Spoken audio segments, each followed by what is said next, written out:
Shh! I'm reading. Hey guys, it's now March, so I thought I'd bring you all the books that I bought in February. There's not much else I can say at the beginning of this video because that's pretty much it. It's my February book haul, so let's go.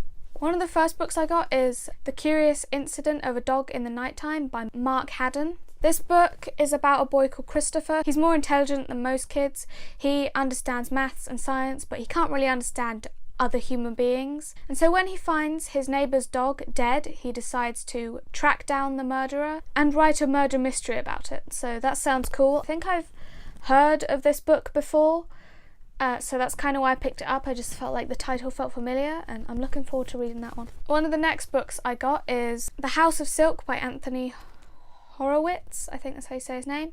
This is a Sherlock Holmes story. So one day Sherlock and John Watson are having tea and a client comes in and he's agitated and he tells them that this man with a scar has been stalking them and, you know, they have to go and solve the mystery because that's what they do. I'm looking forward to this because I like Sherlock Holmes things. And it's a pretty colour and the cover is awesome. The next book is Dracula by Bram Stoker. You know, this is about Dracula. I don't know much other than that. It's a classic, so you should all basically, know what it's about. I think this cover is a bit weird. I also got The Hate You Give by Angie Thomas, which is about a girl called Star. She's black and she witnesses her best friend get shot and killed by a white policeman, and it's kind of her dealing with the racism of the world and the horror of seeing her friend get killed. And I'm halfway through reading this and I'll give my thoughts on it because I have a lot of thoughts on it, but not right now. I also got The Sun Is Also a Star by Nicola Yoon. This is about a girl who doesn't believe in love at first sight. She doesn't believe in fate. She's called Natasha. I think her and her family are gonna leave the country. I don't know why, I can't remember why, but they're gonna leave the country, and then she meets this guy and he gets her to fall in love with him and she doesn't want to leave anymore. It's kind of a crappy summary, but that's kind of what I got from the summary of this. But I'm looking forward to reading it because the cover is pretty and this is like one of those books that everyone was talking about for a bit, I think. Another book I got is Lizzie's Story by Stephen King. This book has a very, very long summary. It sounds like Lizzie, who is, I think, the person who tells the story, sounds like her husband has like this weird place that he goes, like when he's writing. He's an author. It sounds kind of like he may be the villain in this. He might like kind of be evil, but I'm not entirely sure, and I think it's kind of her struggle of being pulled into this, maybe like this imaginary kind of other dimension that he's got in his head. But it sounds good and I probably won't end up reading it. I'll probably end up just getting the audiobook, but still, Stephen King. Another book I got is one that I picked up because I don't know, it's called The Sea Wolf by Jack London. I know absolutely nothing about this book, so I can't tell you anything about it, so that's pretty much it. I also got Fool's Fate by Robin Hobb. This is the third in a trilogy because, you know, he likes to do that.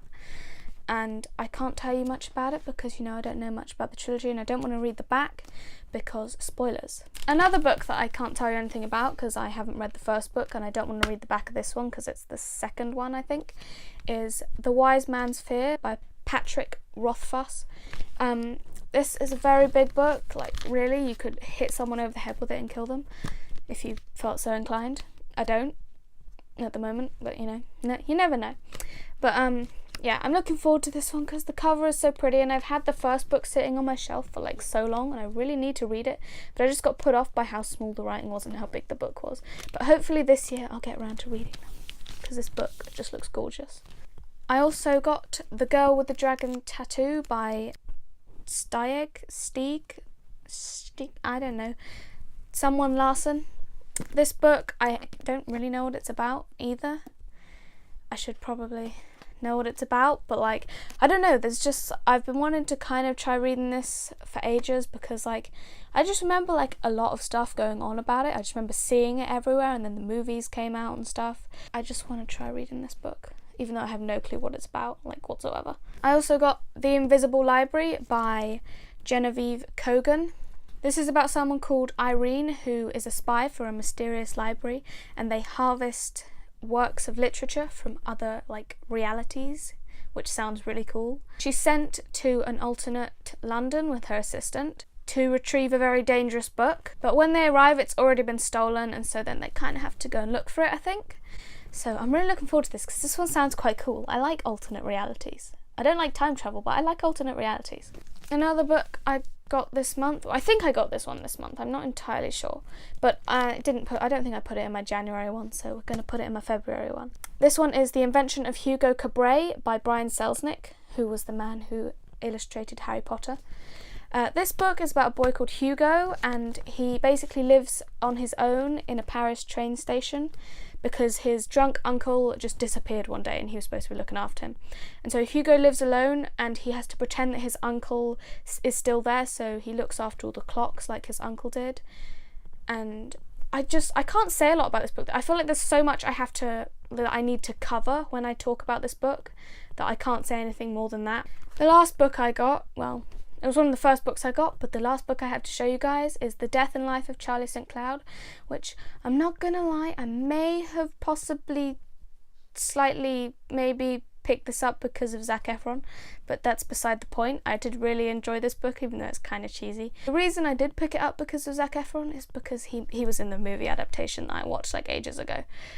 I'll get into like that in another video or something, I don't know. But this is about a boy called Charlie who, when he's 15, he gets in a car accident with his little brother Sam, and Sam dies and Charlie almost dies, but they manage to bring him back, and so he gets this ability to commune with the dead, so he can see like ghosts, and so he sort of drops everything and he just lives his life with his brother Sam. Instead of Charlie going off to college, he gives up everything. He gets a tiny job in a graveyard and he just wastes his life playing catch with his brother's ghost. It would have probably continued like that until this girl called Tess showed up, and she was all like, we should live our lives, and she wanted to go around the world, and you know, she woke Charlie up. Really cheesy, but I liked it. It was good. Now, I did get 2 other books this month, but I'm not going to show them to you because they're presents for my best friend. So yeah, those were all the books that I bought in February.